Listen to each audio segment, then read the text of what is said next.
if you're going to already spend time here on Earth, you might as well spend that time doing something that you love, right? So, what is so cool about this episode is that we will be talking with two actresses that participated in the music video, in the last music video we made called I Just Died. All right, if you haven't seen it, go to YouTube, type in I Just Died, Ricky Mendoza, and watch it.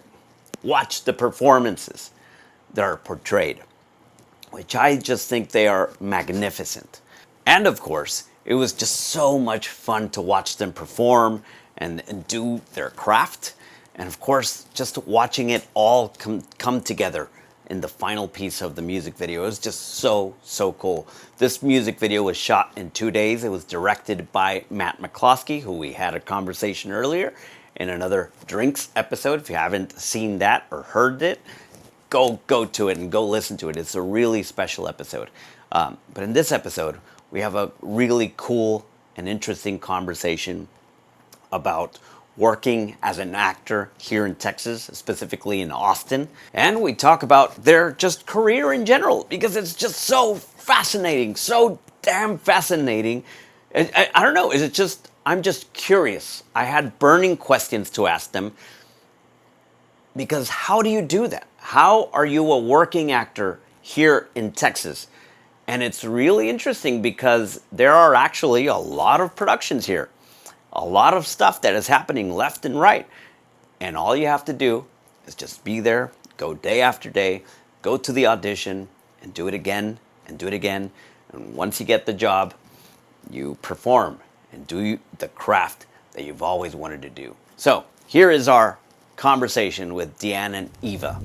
Welcome to the podcast. This is actually like the second podcast I've had with actual like guests. All right. People might be wondering, well, who are these people? And so it's Eva. How do you pronounce it? DeGuelle. DeGuelle. Yes. All right. Awesome. And D'ann. Connelly. All right. And you guys acted in the music video for I Just Died. I just died, I have no eyes, yet I see, and float around like a cat with a soul. I saw my devastated family. That is the music video for Ricky Mendoza and the Screaming Hearts. And I was just like, first off, everything just snowballed from there. Matt thought of the idea. He called me, hey, I want to do this music video. And I know who works in film and he does like big budget stuff. And it was just fascinating to me. It was like, oh my God, oh, really? A music video? All right. So he's like, let's get logistics together. I have this idea and do this and do that. And then that's where you guys came in and we calling y'all and setting you up. But let's start with that. So Eva, tell me about your experience on that. It was 2 days that we filmed, right?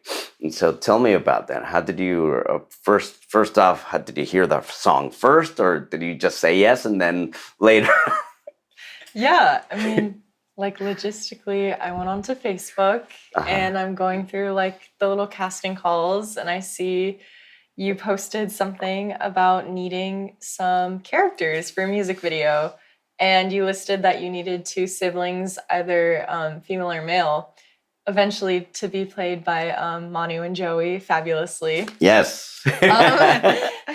And so I reached out, I sent in my headshot and my resume, and I was just like, hey, like, please consider me for these roles. And then you responded and you were like, well, actually, would you be comfortable being considered for the lead? The spirit. That's right. And I was kind of blown away when you like said that to me, because I didn't even consider the spirit as like an option for me to apply for, because it didn't have like a gender attached to it. It just said like Spirit Alex, I think, was like a placeholder name you had for the spirit. Yes. Well, Matt had but it was like Alex, and he told me it could be male, female, anything. Yeah. So like, all right. So yeah, we were considering several options, and that's where you popped up. It was like, yeah, dang.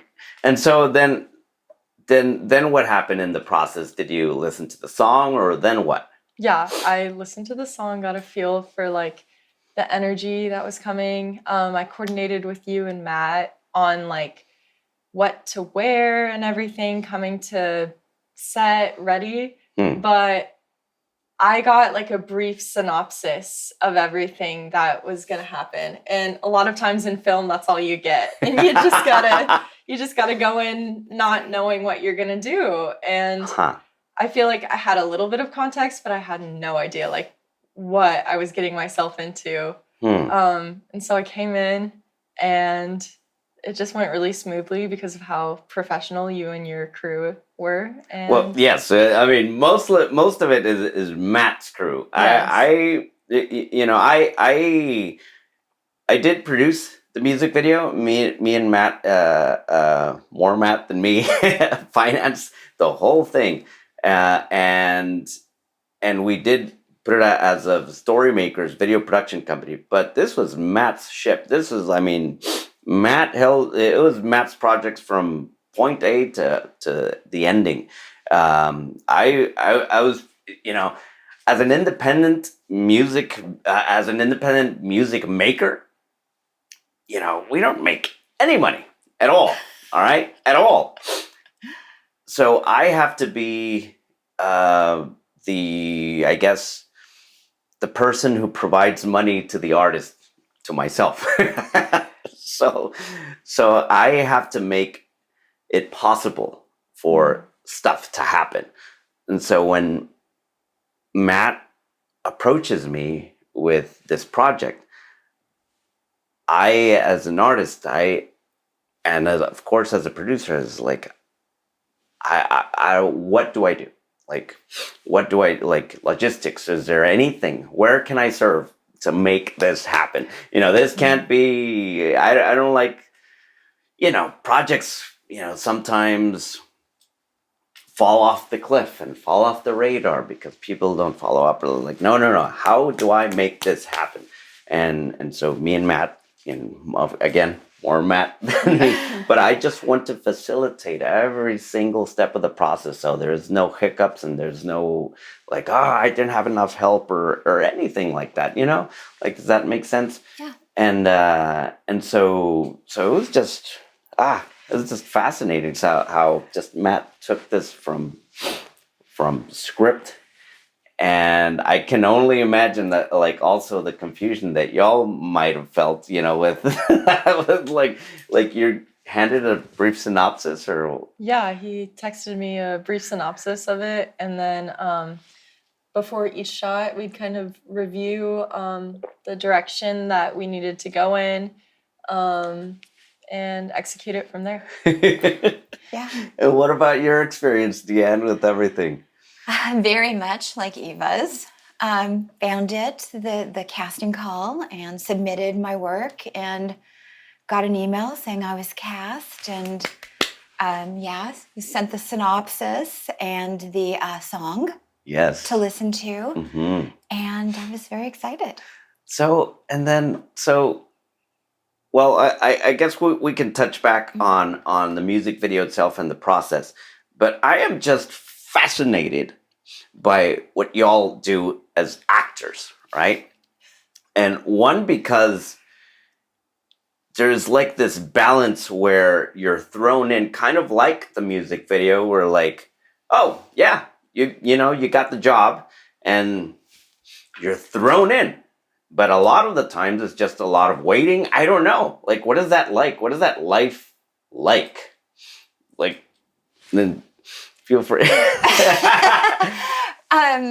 I think that's pretty typical, though. I mean, we pretty much, this was, for us, this was B-roll, which means there was no dialogue, because the song was obviously going to lead the music video. Right. So we just kind of go in and really just do what we're told. I mean, we're prepared to some degree, but we don't know what the shots are in advance. We really don't know what's needed.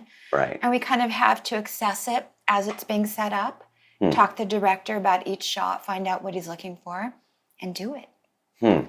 So is that what happens in the process? You go up to the director, what are you looking for? And then you just just do it. Yeah. Huh. Like and what's fascinating to me is how, as an actor, you access your emotions. Like, like I don't even know how that's even possible. Like, so what happens in that process? Like, okay, you're gonna be very sad, or what? I don't know. Like, Well, the funny thing about this shoot was the first half of the day, while we were shooting at your house Right. in the bedroom, yes. that took the whole bedroom, living room scene took a half a day. So I cried for half a day. And then we went on to the church and we did some of the church stuff. Okay. And I only worked one day. Eva worked both days. But I went home emotionally exhausted. Really? Yeah, I called a friend. I'm like, yeah, I cried all day. So my daughter died and I cried all day. Oh, so I mean, how does that work? Like, are you like? That's gotta be insane. That's true. I never even thought of that. Like it's a matter of like, all right, let's do it again, and then you wipe tears off, and then let's do it again and do it again. Like next, let's get a close up or whatnot. Like, then what? You just do it on command, or? Well, you pull from emotion, and when that runs dry, there's a thing called a tear stick. And what is that, or what? It's just like a vapor rub kind of a stick that you kind of put near your eye. Another way to go is just putting a little vapor rub underneath your eyes, which makes them water a little bit, and then you can kind of pull more of the emotion out. Yeah. And what were you thinking throughout that day of shooting? That my son died. Really? Oh my I mean, you God. have to dig deep to get this. You can't just think, of something that happened that wasn't fun. I mean, it has to be something that actually produced tears. And I'm not a huge crier. I don't cry very often. So it had to be something, And what was your process like throughout the shoot? Like, what were you thinking? What was your headspace like? Yeah, it was really exciting for me because I had been learning like a lot of new techniques in college for like acting, and really that was my first time like experimenting, trying them out, and like seeing them successfully work for me. Like, it was great to see like my progress as an actor. And so with Matt's idea and the synopsis, basically we just have to accept what's given to us and take that and play the role. And so, reading that synopsis, going into shoot, I'm like, okay, my family is mourning, I'm dead, I don't know it yet. These are all my circumstances that I need to accept in order to play the role. And from there, like the scene where I'm accepting death and walking into the casket, it was like the hardest day ever because leading up to it, like being told, okay, you're gonna walk in that casket now. I just felt so many emotions about it. And having like taking in the character and everything, getting a sense for everything. I like to personalize things to myself. So you were talking about imagining like your son dying. And so I imagine like some personal things in my life too, and just tried to like heighten my senses. So while I was in a corner alone, like feeling my breath pick up, kind of like trying to psychologically like feel my emotions to get me into this state of being that I'm supposed to be in. It's a very vulnerable and difficult thing to do, but I think the key to getting yourself to a point in front of people whenever you're acting so emotionally exposed, I think you just have to accept that you're going to be in that state. And I felt very supported by you and everyone. And so I was able to get into that state easily. Oh, that's cool. Wow, that's crazy. Especially, with there's a camera person, and then there's a director, and then there's the focus person, and then there's a sound like it's crazy. There's a lot of people there, and it's just I don't know. We block that out. Really? Yeah, definitely. How? Because it just becomes more about what we're doing in our process. So we're in our own heads and we're really not paying attention, I don't think, to those other things that are going on. We're so in tune with the characters we have to play and that we are in this world that, I don't know, like you said, everything around it kind of becomes muted when we have to perform our part. Yeah, I mean, there are times when it's difficult. I was doing a film in an elevator, and I had 2 background people with me standing on either side of me who had never done it before, who were talking while I was thinking about my lines and preparing. And then the PA, who was holding the elevator, the door kept opening and shutting, opening and shutting, opening and shutting. The PA started talking to the background people, and I'm trying to tune it all out and stay in character and think about my lines. So in those are extreme situations where it's hard, but But on a normal, the set was so mellow. Okay. I mean, working with Matt is so amazing. Yeah. I mean, everybody's doing their thing, and I loved that. And I made lifelong friends out of that. I know. Oh, You and Eva is like, I think of her as my surrogate daughter. And we've done projects together since with Matt. Yes, I heard. Yes. And that's one of the things that I also absolutely love with capital letters and emojis. Absolutely love about doing music projects, music video projects, and especially getting out of your comfort zone and doing something that you wouldn't normally do. And doing projects like this is really, my metaphor is that I go to war with people and working on a project that I'm kind of pushing, we're all pushing uphill to make, do it. And we went to war and we won. Yes. And so y'all are my war buddies. Because we went through this experience, all of us together, and it happens really frequently. I bet it must happen with y'all. And well, Austin is a really small film community, so we all kind of always stay in touch, and you can go on to any set and know at least 2 or 3 people. Oh, that's so cool. It is very cool. So tell me about first off, you, D'ann. We were talking earlier about, but tell us, everybody, and Eva, when was the first time you were interested in this, and not only the first time you were interested in, but how did you make it happen?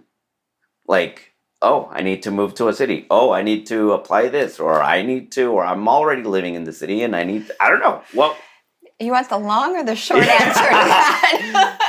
I'm 60 years old. There's a lot of lifespan in there. Well, you look great. You do not look 60 at all. But you were a kid and you were, or how does that? Yeah, I was the kid on the weekends that would just sit in front of old movies for hours. And so it was, I don't know.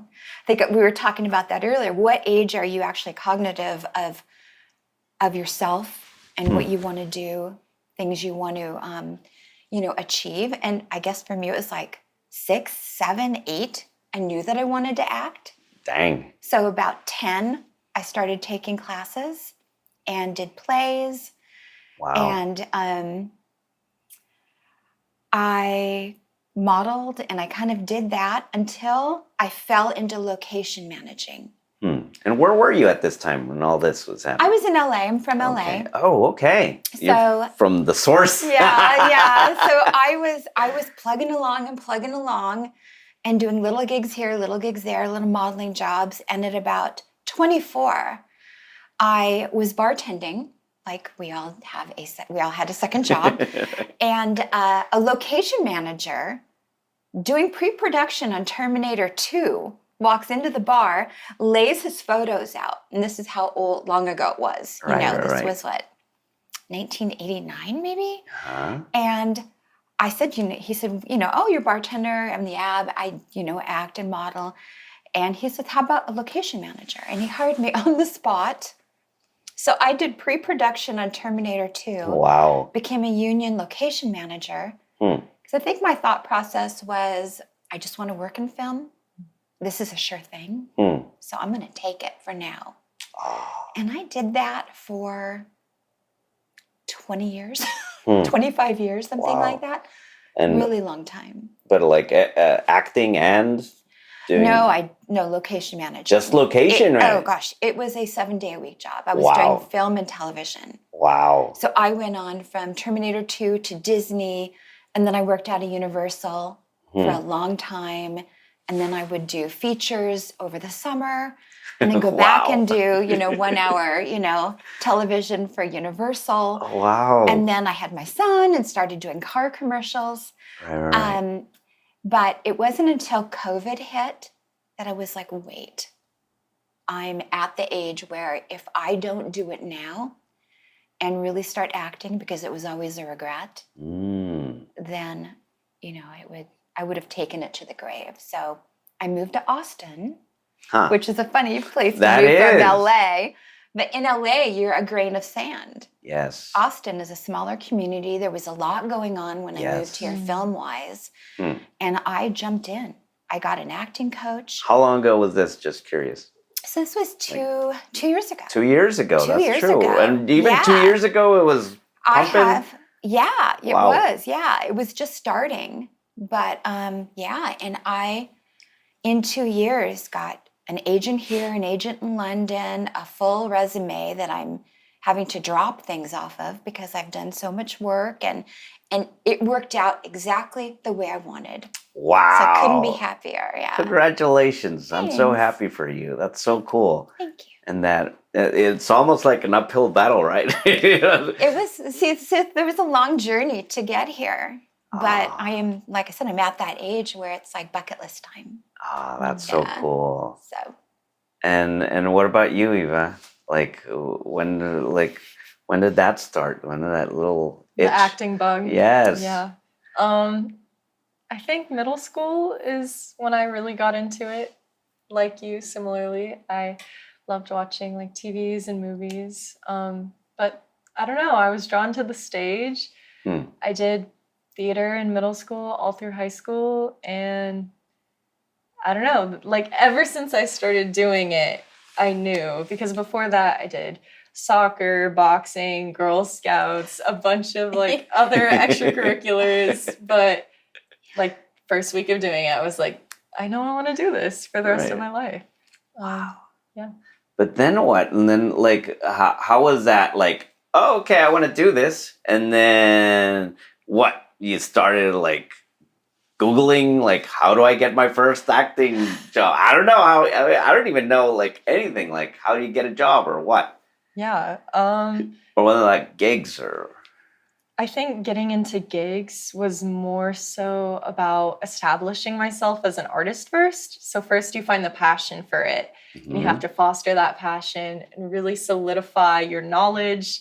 And then I feel like after that, it's best to start reaching out, connecting with other like-minded people that share that passion and trying to get gigs from there. So that's kind of how I went about it. So first I got training, and then around my sophomore year of high school, when I started to feel more comfortable, that's when I started, applying for accounts on casting agency websites and this and that. And how do you do training? Yes. And you're here in Texas, right? You're here in Austin. Yes. All right. So how do you get training in Austin? Yeah. So I trained at Zach Theater ever since like 7th grade. Just doing their acting classes, and I met a bunch of amazing teachers that really helped me through my process. Oh, that's so cool. And yeah, I had no idea that interesting. Yeah. And is that like a course? Is this like, or just a 2-day thing? Is it a 6-week thing? Years? I don't know. Ongoing. It's ongoing. Oh, really? You're always learning everything, and there's so many facets to acting. It's very like build your own path. So if you want to be more film acting, you have to learn the technicalities of that. Whereas if you lean more towards stage, then you have to learn a lot just about, like, you can learn Shakespeare, more contemporary stuff, get trained for stage. And then, like, going into that, like, you have to learn about your breath work and the way, like, you can articulate your words.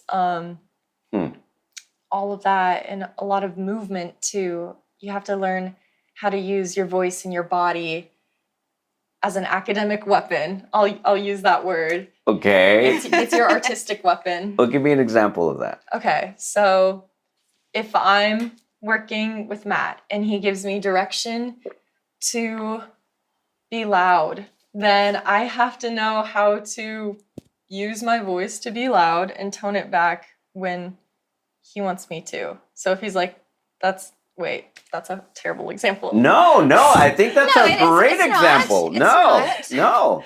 I mean, my next natural question would be, what if you're like an introvert? Like, yeah, I assume that you have to, like, know yourself. And if you're given this role of playing like this very extroverted person, you have to play, I assume, or what happens there? If it's written that the character is extroverted, you have to look at it and take it and say, yes, the character is extroverted. Like, this is a given fact that was given to me from the director, the playwright, whatever. And you have to take that, acknowledge it. It is your job to take it. You can't be like, oh, well, I'm not an extrovert, so I'm not going to do that. No, you have to do it. Yeah. And it's also not one tone. You're just not extroverted through the whole thing. There's got to be variances to keep it interesting. Right. Huh. And then you have to hit marks, and I mean, it can get complicated. I know. I was like, dang, that is insane. Like, especially, like, you have to, like, I don't know. It's just fascinating to me. And again, I don't know. So please, like, if explain it to me like I'm a 5-year-old, because I have no idea about anything about this world. But that's fascinating. Was there like a movie, an actress or actor that you saw that you went like, oh, wow, that is calling me? Is there a person or a movie that would? No? Maybe? For me, it was the oldies. Which ones? Well, they weren't oldies back when I was a kid. Well, I mean, I've been like, fascinated because, like, movies that they did, like, I know. 5-10 years ago are oldies now. I was like, well... Well, now they're almost silent movies, you know. Before, back then they weren't, but like Susan Hayward and some of the old, you know, actresses, Ginger Rogers, the musicals. That's so cool. Yeah, Frank Sinatra. And you were seeing this as you know, as a little girl, and was like, wow. Just wanted to do that. Yeah, Shirley Temple. Oh yeah. And we were talking a long time ago, you know, but this was the 60s. Right. So I'm watching it on a black and white television. I'm watching a black and white movie on a black and white television that wasn't really that long ago back then. I know. But like I said, now it's practically a silent film. But, yeah.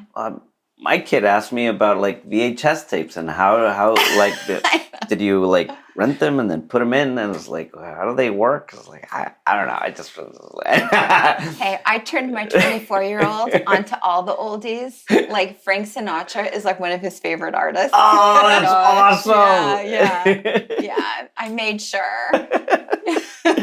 I love It's a Wonderful Life. I don't know what about that film. I just love it. Jimmy Stewart is amazing. Yes. How about you, Eva? Like, was there like a movie or something that like caught your attention? Yeah. I guess just growing up, like all of those Disney and Nickelodeon shows. I don't know, growing up on the internet, like having early internet access as a kid, I feel like my generation is very different. Like I feel like so many people want to be actors because of like they want to live a world that they could never live in their real life. And so everyone Huh. maybe gets that passion from like a young age. At least that's kind of how I felt like watching these Disney and Nickelodeon shows as like a fourth grader, because I was like, oh my gosh, like they're living these big fabulous lives, and that glamour is what draws so many people into acting at first, is because people only want to do it for, you know, like money, fame, glamour, all of those things. Well, Which is not the reason. Which is not the reason to be an actor. yes. At all. That's I mean, it's not the motivation. fucking hard, man. Like, it's hard.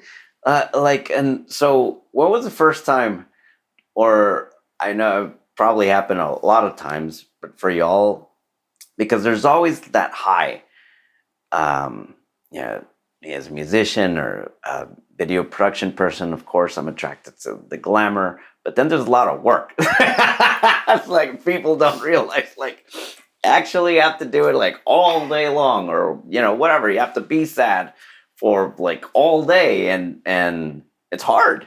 And so when was that point where like, oh, this isn't glamorous? This isn't like, was there a point where you realized, or you just hard work, or? I guess I did realize that early on, like even when working like on stage in like stage theater, having to work with like an ensemble full of people, you're gonna get like a lot of different personalities and a lot of different like people coming to contribute to the table, and immediately having to work with an ensemble of people is gonna slap you back into reality, and it's gonna be like, oh, this is a team effort, this isn't about me. So if you haven't done stage theater, you need to, because yeah. And for film, I think the most humbling thing is being an extra. I think if you're new to the industry, it's a great thing to do because it gives you a sense of what production is. Well, what about you, D'ann? When was that experience for you? Like when you started doing acting, especially like in 2020 and all, when all this was you were here and you said like, I'm going to be an actress, and was there a point where like, oh crap, this is hard?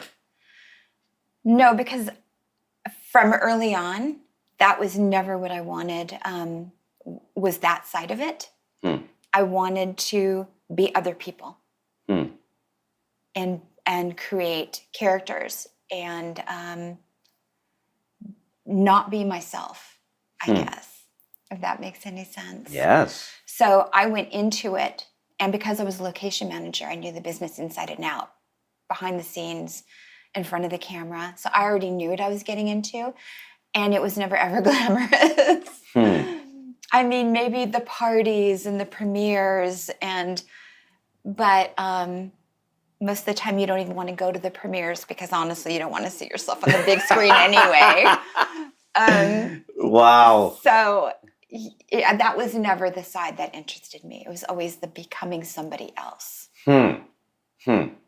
Wow. That's crazy. Well, I mean, and I assume that y'all have done all sorts of work, from being an extra to being like a character on film. Like, what is it like to be an extra? Like, I don't know anything. It can be fun. Yeah, it can be really fun. You Oh, can really? You can make really close friends. Yeah. What is that day like? You go on set and then director says action, or like, all right, everybody in the black dresses over here, or what? They're 12-hour days. 12-hour days? Minimum, generally. Wow. Generally. It depends on what it is. But, Okay. Yeah. I mean, that's pretty much what it is. You go on set, you're told what to do, where to stand, and you do it. Well, I heard this rumor where where people are acting and it's like a disco or a loud bar or whatever, and the actors are doing their dialogue, and the background actors, which I assume are extras, is that the same thing or no? Yeah. Same thing. Okay. And they look like they're talking, but they're not talking. Is that true? Yeah. Yeah. They're just mouthing. Mouthing. To just... Do you get trained to mouth, or is this... You just... No, or you can just say watermelon over and over. that's like watermelon, watermelon, watermelon, and you can't really tell. Just looks like you're talking. But you have to like, right? Yeah. Yeah. Yeah. Oh, that's crazy. That is fascinating. Wow. I'm sorry. I'm just like, wow. This is all. I don't know. And I've done some independent films myself. And I told Matt, ever since I met him, he was the first drummer that the Screaming Hearts ever had, and it's just a fascinating musician and artist. Just as an overall person, and he. While we were talking, it says, "Hey, I've done some independent films, but nothing at the scale of like these are like $10,000 to $20,000 independent films. Just like all right, stand there, get there, probably maybe 2 to 3 extras, like super independent films, and while he was telling me on the stuff that he worked on was like these huge."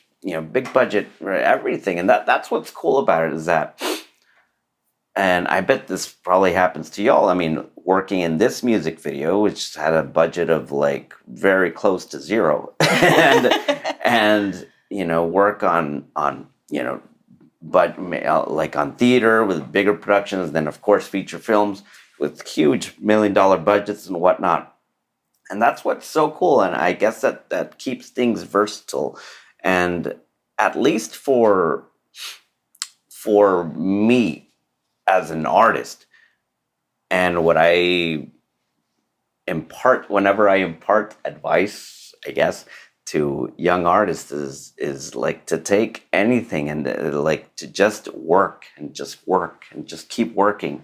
Is that a factor? Like, or how do y'all like? What is the process in that? Like. What do you?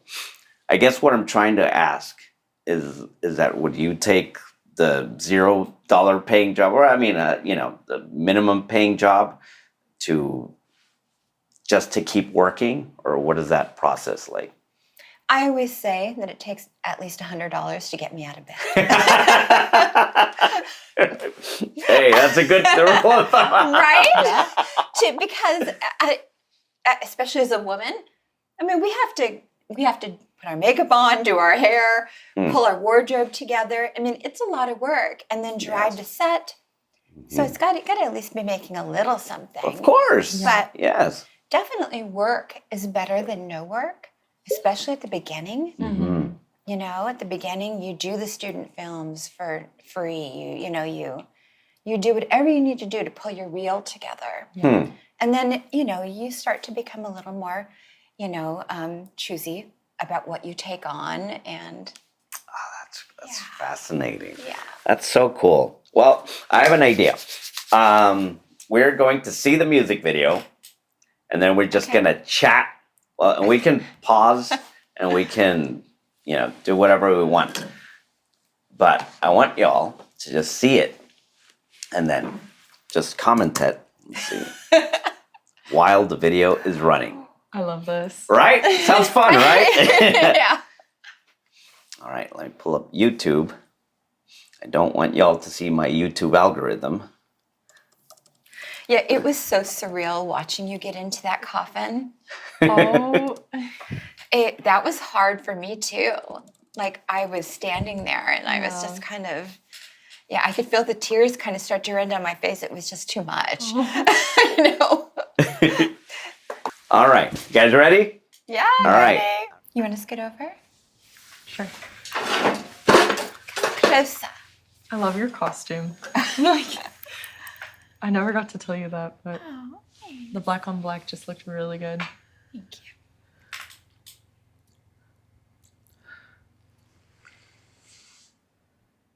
So when I came out and did this scene, are we ready? I actually didn't realize at that moment that Eva was a ghost.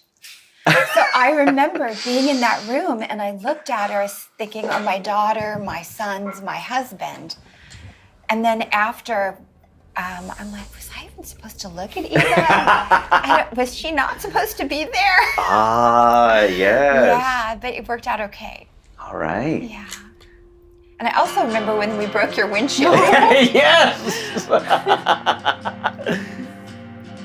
Oh my God. How do we take off that rear view mirror? We had to replace the whole windshield, but hey, it was okay. It was worth it. Oh my gosh, he felt so bad. He did.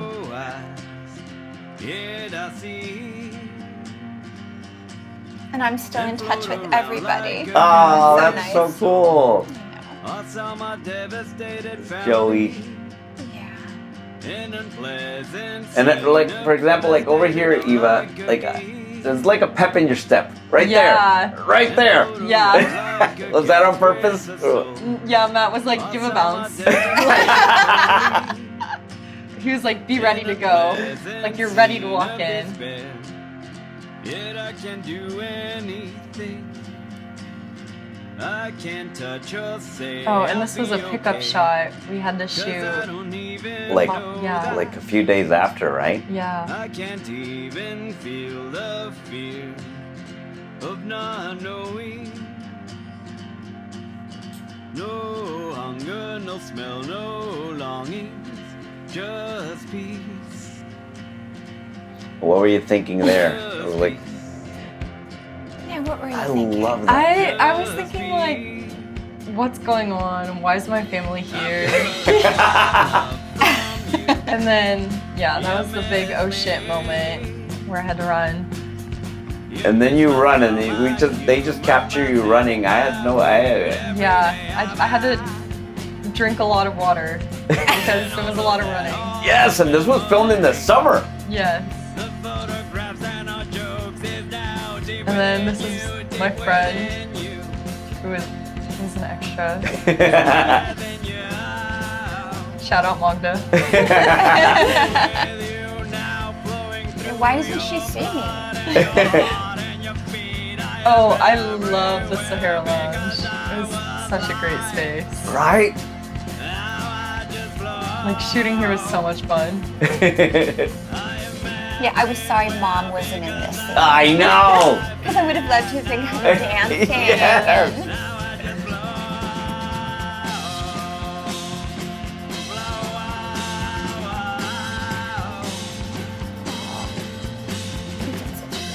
Yes, excellent job, Eva. Excellent job. Yeah, this part was surreal. I love how the camera just stays there. So I started to tear up. He had to put his arm around me. He's like, we're all like crying. Wow. Yay! Oh my God. We did it. We went to war and we won. That's so cool. Well, anything else you guys like to share?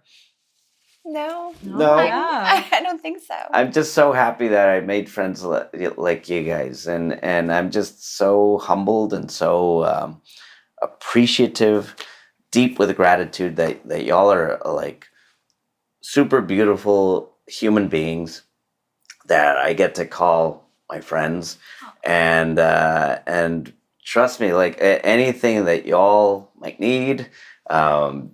Music, I don't know how I could be of value. Yes.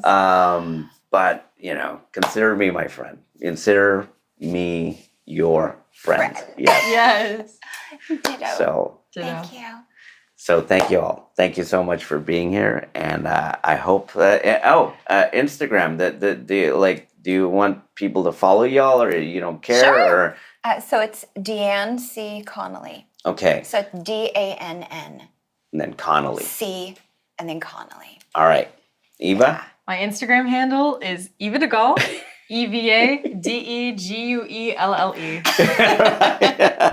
Beautiful. All right, gals. Cheers. I feel like we need something stronger. Yes. Oh my God. Thank you so much, Eva. Thank you so much, D'ann. I just love the fact that I get to work with people from other fields. It's almost like I get to go to war with them. It's the war, it's a battle against life. And we're all in this together in this project. and we have to get it done, and we have to get it finished. And in this case, it was, and it was magically done. Masterfully done. And what's cool about it, what I take away the most, is this beautiful friendships. I get to be friends for life. It is so damn cool. It is so damn cool. I don't know. I just feel eternally grateful for everybody that came together to make this music video. I just died, I have no eyes, yet I see, and float around like a cat with a soul. I saw my devastated family, an unpleasant scene of despair, yet I can't do anything. I can't touch or say I'll be okay, 'cause I don't even know that. I can't even feel the fear of not knowing. No hunger, no smell, no longings, just peace. Just peace. Just peace. I feel the love of love from you. Yeah, miss.